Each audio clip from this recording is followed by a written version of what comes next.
வணக்கம். இந்த வீடியோவில் நம்ம என்ன பார்க்க போகிறோன்னா, முன்னாடி நான் ஒரு எக்ஸ்ப்ளனேஷன் கொடுத்தேன் இல்லைங்களா, ஒரு ஃபோட்டோ காமிச்சு சிஎன்சி மிஷினோட ஃபங்க்ஷன்லாம் சொல்லியிருப்பேன்.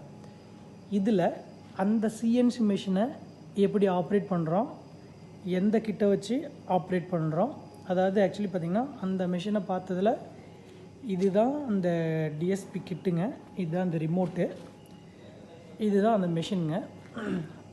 இந்த மிஷின் வந்து ஃபஸ்ட்டு எப்படி ஒர்க் பண்ண வைக்கிறோம், அதோட டைரக்ஷன்ஸ்லாம் எப்படி ஃபங்க்ஷன் ஆகுதுங்கிறத இந்த வீடியோவில் நான் உங்களுக்கு சொல்கிறேன். ஃபஸ்ட்டு நான் மிஷினை வந்துட்டு உங்களுக்கு க்ளோஸ்அப்புக்கு கொண்டு வந்துக்கிறேன். இது வந்து நான் ஆல்ரெடி ஆரிஜின் எடுத்து வச்ச பாயிண்ட்டு, ரெஃபரன்ஸ் பாயிண்ட்டு. இந்த ஆரிஜினை எப்படி செட் பண்ணுங்கிறதுக்காக தான் மெயினாக இந்த வீடியோ நான் போடுறது. அதுக்கு முன்னாடி நான் வந்து எக்ஸ்ப்ளனேஷன் பண்ணதை மேனுவலாக உங்களுக்கு வந்துட்டு ஃபிசிக்கலாக செஞ்சு காமிச்சிட்றேன். இப்போ இதுதான் அந்த டிஎஸ்பி கிட்டுங்க. இந்த கிட்டில் வந்து பார்த்திங்கன்னா நான் சொன்ன அந்த டைரக்ஷன்ஸ்லாம் இருக்குது. இதில் எக்ஸ்ப்ளஸ் அழுத்துனீங்கன்னா ரைட் சைடு வந்துடும் அந்த எண்டு வரைக்கும், அதாவது நான் ஆல்ரெடி சொன்னேன் இல்லைங்களா, ரைட் சைடு போயிடும். எக்ஸ் மைனஸ் அழுத்தினா லெஃப்ட் சைடு வரும். ஒய் ப்ளஸ் அழுத்தினா பேக் சைடு போகும்.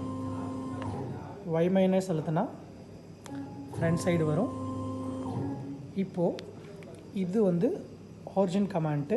நம்ம எங்கே ரெஃபரன்ஸ் எடுத்தோமோ அந்த இடத்துல கிளிக் பண்ணால் இந்த மாதிரி ஆரிஜின் கேட்கும். அங்கே போயிட்டு ஆரிஜினில் நின்றுக்கும். ஸோ நம்ம இப்போ இந்த மெஷினில் இதுதாங்க வந்து ஏர் கூல்டு ஸ்பிண்டில். இது வந்து பார்த்திங்கன்னா ஸ்பிண்டில் ஹோல்டரு.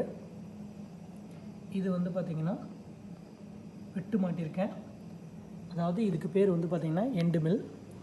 இது வந்து சைஸு 6 mm டயாமீட்ரு. அது 6 mm டயாமீட்டரில் லொக்கேட் ஆகிருக்கிறது. இதுக்கு பேர் வந்து காலட். இந்த காலட்டு 6 mm இன்னர் டயாமீட்ரு அதில் வந்துட்டு லாக் பண்ணி போட்டுருவோம். அது உங்களுக்கு எப்படி நான் வந்துட்டு அன்லாக் பண்ணுறது, லாக் பண்ணுறதுங்கிறத இன்னொரு வீடியோவில் சொல்கிறேன். இப்போ ஃபஸ்ட்டு வந்து நம்ம ரெஃபரன்ஸ் பாயிண்ட்டை ஃபிட் பண்ணிக்குவோம். இப்போது இந்த டூல் வந்து 6 mm எண்டு மில்லு. இதை வந்து நான் ஜெட்டு ப்ளஸ் கொடுத்து ஃபஸ்ட்டு கீழே இறக்கிக்கிறேன். ரிமோட்டில் ஹை லோன்னு ஒரு பட்டன் இருக்கும். இதில் இந்த பட்டனை வந்து நீங்கள் ப்ரெஸ் பண்ணிங்கன்னா ரிமோட்டில் லோன்னு காட்டும். அதே பட்டனை மறுபடியும் கிளிக் பண்ணிங்கன்னா ஃபாஸ்ட்டுன்னு காட்டும். இது வந்து மிஷினோட ரேபிட் ஸ்பீடை வந்துட்டு இன்க்ரீஸ் பண்ணுறதுக்கும் குறைக்கிறதுக்கும் யூஸ் பண்ணுறோம். இப்போது நம்ம ரெஃபரன்ஸ் பாயிண்ட்டை எப்படி எடுக்கிறோன்னு பாருங்கள். கீழே ஃபஸ்ட்டு சீட்டுக்கிட்ட ஜெட்டு ப்ளஸ் இறக்குனீங்கன்னா சீட்டுக்கிட்ட கொண்டு வந்து கொஞ்சம் தூரம் நிறுத்திட்டு போயிடுங்க. சைடில் வந்து டச் பண்ணணும். கொஞ்சம் கொஞ்சமாக எக்ஸ்ப்ளஸ் அழுத்துனீங்கன்னா ஃபாஸ்ட்டில் போட்டுக்கோங்க. ஒவ்வொரு கிளிக்காக கொடுத்தீங்கன்னா 0.5 நெருங்கி வந்துடும். இப்போ டச் ஆகிடுச்சு. இப்போது ஒய் மைனஸ் அழுத்தி லோவில் போட்டுட்டு ஒய் மைனஸ் அழுத்தி பிடிச்சிங்கன்னா சீட்டை விட்டு இந்த மாதிரி விட்டு வெளியே வந்துடும்.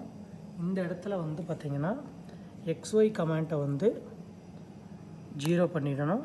0 பண்ணிட்டீங்கன்னா 0 ஆகிடும்.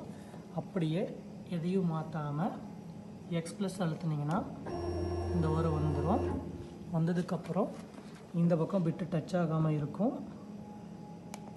ஹையில் போட்டுட்டு ஒய் ப்ளஸ் அழுத்துனீங்கன்னா பேக்கில் போகும். பேக்கில் வந்துட்டு திருப்பி எக்ஸ் மைனஸ் அழுத்துனீங்கன்னா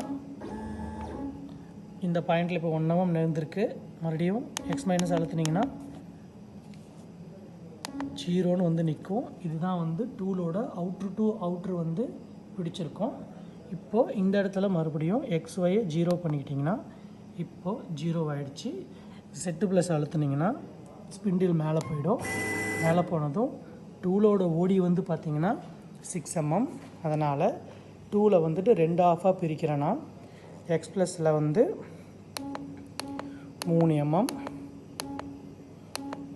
ஒய் ப்ளஸில் வந்து 3 mm போட்டு XYயை வந்து நான் 0 பண்ணிக்கிறேன். இப்போ பண்ணனதும் இப்போ ஆரிஜின் நான் கொடுத்தேன்னா ஆரிஜின் பாயிண்ட்டு, இதுதான் ஸ்டார்டிங் பாயிண்ட்டு.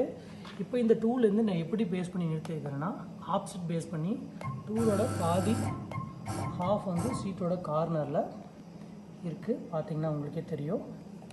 இதான் வந்துட்டு ரெஃபரன்ஸ் எடுக்கணும். இப்படி ரெஃபரன்ஸ் எடுத்ததுக்கப்புறம் சீட்டை வந்துட்டு நம்ம ஜெட் எடுக்கணும். அதாவது மேலே திக்னஸில் இருந்து கீழே ஒர்க்கிங் ஆப்ரேஷனுக்கு ஜெட்டு வந்து கொண்டு வந்து ஷீட்டில் டச் பண்ணணும். டச் பண்ணிவிட்டு ஜெட்டுங்கிற கமாண்ட்டை வந்து Z0 இருக்கு இல்லைங்களா, Z0 பண்ணிங்கன்னா இங்கே Z0 ஆகிடும். பண்ணிவிட்டு ஆரிஜின்ங்கிற பட்டனை அழுத்தினீங்கன்னா உங்களுக்கு ஆரிஜினில் போய் நின்றும். சரிங்களா? ஸோ இப்படி நின்றும். இப்போ இதுதான் உங்களுக்கு ஸ்டார்டிங் பாயிண்ட்டு. இது 0. இதிலேருந்து 8 அடிக்கு 4 அடி உங்களுக்கு இங்கே ட்ராவல் ஆகும் ஆப்செட்டில். இந்த பாயிண்ட்டு ரொம்ப ரொம்ப ரொம்ப இம்பார்ட்டன்ட். இந்த பாயிண்ட்டை வந்துட்டு நீங்கள் பிடிச்சிங்கன்னா தான் ஹோல் மெஷினையும் உங்களால் கண்ட்ரோல் பண்ண முடியும். எப்படி வந்துட்டு அடுத்தடுத்த ப்ரோக்ராம் வந்துட்டு உங்களுக்கு ஆப்ரேட் பண்ணுங்கிறத நான் சாஃப்ட்வேரில் சொல்லி கொடுக்குறேன். சாஃப்ட்வேரில் ஒவ்வொரு ஸ்டெப்பாக போகும்போது உங்களுக்கு ஒவ்வொரு எக்ஸசைஸும் சொல்லி கொடுத்துட்றேன். டூல்ஸ் ஒன்று தனியாக ஒரு வீடியோ போடுறேன். சப்ஸ்கிரைப் பண்ணுங்கள், ஸ்கிப் பண்ணாமல் இந்த வீடியோவை பாருங்கள். உங்களுக்கு அடுத்து உங்களுக்கு இதோட அப்டேட் நான் கொடுத்துக்கிட்டே இருக்கேன். நன்றி.